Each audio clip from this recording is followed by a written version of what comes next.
Lockdown से पहले गीता के घर का नजारा कुछ ऐसा था कि रोहन ऑफिस जाता था और शिविन स्कूल। जिनके घर से जाने के बाद गीता काम खत्म करके बाकी समय आराम करती थी। लेकिन लॉकडाउन के बाद ऑफिस और स्कूल घर में ही खुल गए और इससे गीता का हाल वो तो आपको देखने में ही मजा आएगा। शिविन, ओ शिविन, महाराज उठने के लिए क्या 21 तोपों की सलामी लेंगे? अरे बिस्तर से बाहर निकल, ऑनलाइन क्लास स्टार्ट होने वाली है। अरे तुम भी हद करती हो, स्पीकर की तरह चिल्लाने की क्या जरूरत है? दिख नहीं रहा मेरी कॉन्फ्रेंस चल रही है। अब कैमरा और स्पीकर ऑन कर रहा हूं, मुझे कोई शोर नहीं चाहिए। इस पर जैसे ही रोहन लैपटॉप का कैमरा और स्पीकर ऑन करता है तभी कुकर की सीटी बजती है। करा लो अब इसे चुप। लॉकडाउन नहीं हुआ, मेरी मौत का फरमान जारी हो गया। दोनों बाप बेटे ने नाक में दम किया हुआ है। ऐसा बोलकर गीता वहां से शिविन के कमरे में पहुंच जाती है, जहां शिविन अभी भी सो रहा होता है। ओ आलसी, अब अगर 5 मिनट में नहीं उठाना तो आज तेरा गेम और यूट्यूब कैंसिल। माँ की बात सुनकर शिविन बिना 1 मिनट गंवाए उठ खड़ा होता है। उठ गया, अभी नहाकर भी आता हूँ। ये नाटक कहीं और, मुंह पर गीला कपड़ा मार और पढ़ने बैठ। शिविन की ऑनलाइन क्लास स्टार्ट हो जाती है, जिस पर गीता उसे वहां बिठाकर रसोई में चली जाती है। थोड़ी देर में उसे कमरे से कुछ आवाज सुनाई देती है, जिसे सुनकर वो कमरे में वापस आती है। हाय राम, तुझे क्लास अटेंड करने के लिए बोला था, कैमरा ऑफ करके बिस्तर पर नाचने के लिए नहीं बोला था। मम्मी मुझे कुछ समझ नहीं आ रहा, आप बाद में पढ़ा देना ना, वैसे भी अटेंडेंस तो लगी गई है। हाँ हाँ बेटा, जरूर बन जा। तू अभी से हम सबका बाप बन जा। अरे नहीं मतलब कहाँ से लाते हो इतना दिमाग, और पढ़ाई करते हुए ये चला कहाँ जाता है?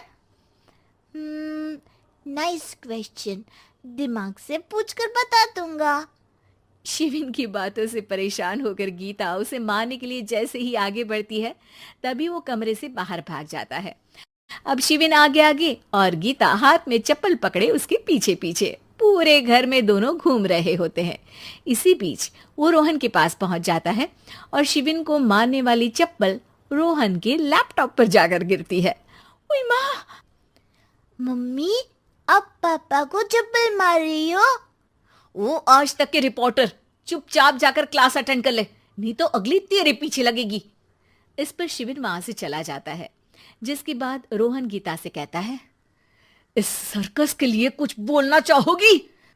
अरे क्या करूं, जब से तुम दोनों घर में रहने लगे हो, घर अपने आप ही सर्कस बन गया है और मैं तुम्हारी नौकर। कभी बेटी को संभालो तो कभी बाप के नखरे उठाओ। इन्हीं सब उथल पुथल में दिन बीतते रहते हैं, जिसमें हर रोज घर के अंदर कुछ नया सियप्पा खड़ा मिलता है, जो ज्यादातर शिविन और रोहन की ऑनलाइन स्कूल और ऑफिस से रिलेटेड ही होता है। एक सुबह, शिविन चलो उठ, आज की क्लास जल्दी है। कैमरा ऑफ करके आप अटेंड कर लो। अरे ऐसे छित्तर पड़ेंगे, दादी नानी सब एक साथ याद आ जाएंगी। गीता की लाख मशक्कतों के बाद क्लास तो खत्म हो जाती है, लेकिन उसके बाद शिविन फोन इस्तेमाल करते हुए इंस्टाग्राम रील बनाने लगता है। रसोड़े में कौन था? तुम थी, मैं थी, कौन था? कौन था? हाँ, मैं गरीब हूँ, मैं गरीब हूँ।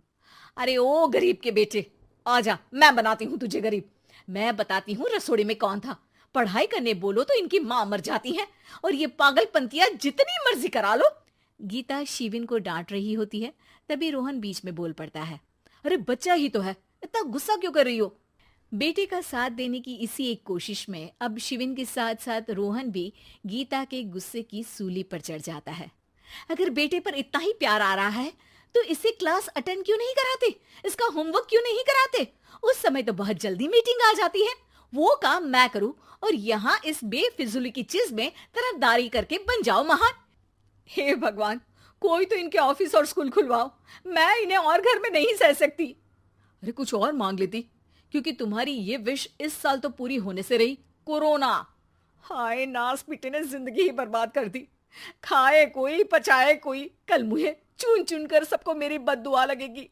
उन्होंने दुनिया का और इन बाप बेटे दोनों ने मेरा जीना मुश्किल कर दिया। गीता वहां से चली जाती है, जिसके बाद रोहन शिविन से कहता है, अरे तुम्हारी मम्मी इतनी भड़की हुई क्यों है? आपकी वजह से पूरा समय घर में रहते हो और उस पर कोई काम कराने की जगह बस ऑर्डर देते रहते हो। अच्छा बेटे, सारा इल्जाम मुझ पर, पूरा दिन तो वो तुम पर ही चिल्लाती है। हाँ, मतलब दोनों का 50-50 है, कुछ करना पड़ेगा। वो कहते ना, make the best out of worst. I have an idea. वैसे तुम्हारी माँ सही कहती है, बहुत जुबान चलाने लगे हो, कम बोला करो। अगली सुबह रोहन और शिविन अपनी गलती को सुधारने के लिए गीता के उठने से पहले घर का आधा काम खत्म कर देते हैं, जिसे देखकर गीता खुश हो जाती है और फिर बाकी बचा काम वो तीनों मिलकर पूरा कर लेते हैं।